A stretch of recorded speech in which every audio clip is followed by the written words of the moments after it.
Good morning, everybody. This is my short video, very short, to help you deal with the requirements of Week 1, Module 1 of our Legal Traditions course. Now, as I said in my written announcement, although the name of this course is Legal Traditions, really, it's an ethics course.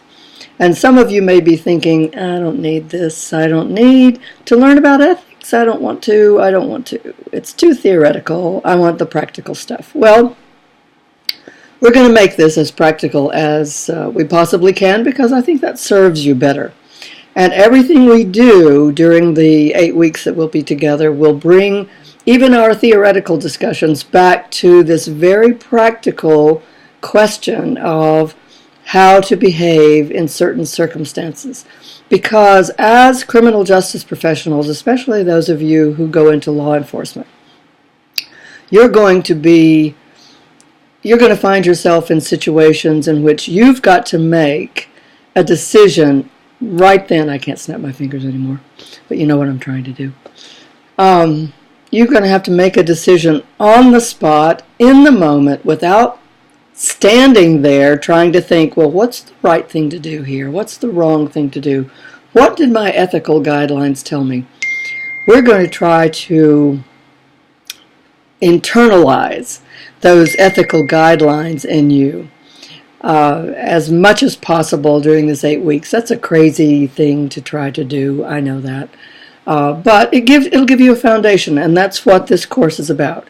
It's about building a foundation of acceptable and unacceptable behavior, about being able to tell the difference between what is the right thing to do in a certain situation versus what is the wrong thing to do. What is the ethical thing to do? What is the unethical thing to do?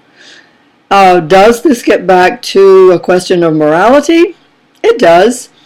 But we're really not. Morality is a broader, more nebulous topic than ethics. Ethics has to do with rules of behavior, rules that are findable. You can find out what you're supposed to do if you're a member of a certain profession, in certain situations. And that's what we're really dealing with in this course. We are not uninterested in morality because the morality of a particular society usually is it forms the foundation of any ethical standards that professions within that society may have to deal with.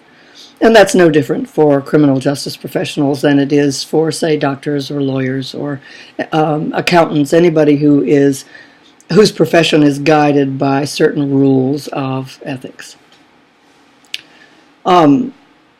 Let's talk about practicalities a little bit. And this first week, you're going to have 3 tasks to perform. One is to participate in the discussion board. One is to write a blog. This is new for me. This is the first time I've taught this particular course, and in the other course I teach, we don't do blogging. We do. They have other tasks, but I'm going to be interested in reading your blogs. And the third task this week is Milestone 1.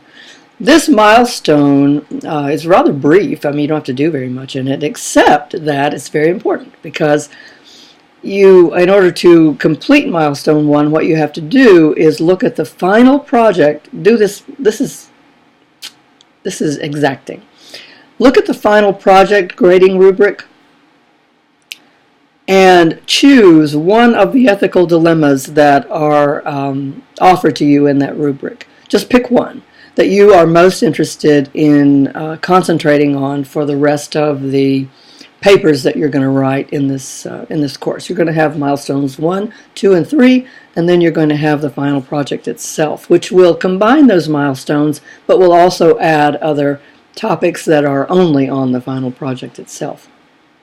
So in order to make the decision on which ethical dilemma interests you most, you look at the final project grading rubric, but in order to write the Milestone 1 paper, excuse me, I'm sorry, I've got a frog in my throat. You look at the Milestone 1 grading rubric. That is going to be an ongoing thing that you have to remember. Focus on the particular grading rubric that applies to the assignment you're writing at the time. Not all of the assignments will be properly guided by the final project grading rubric. In fact, only the final project will be.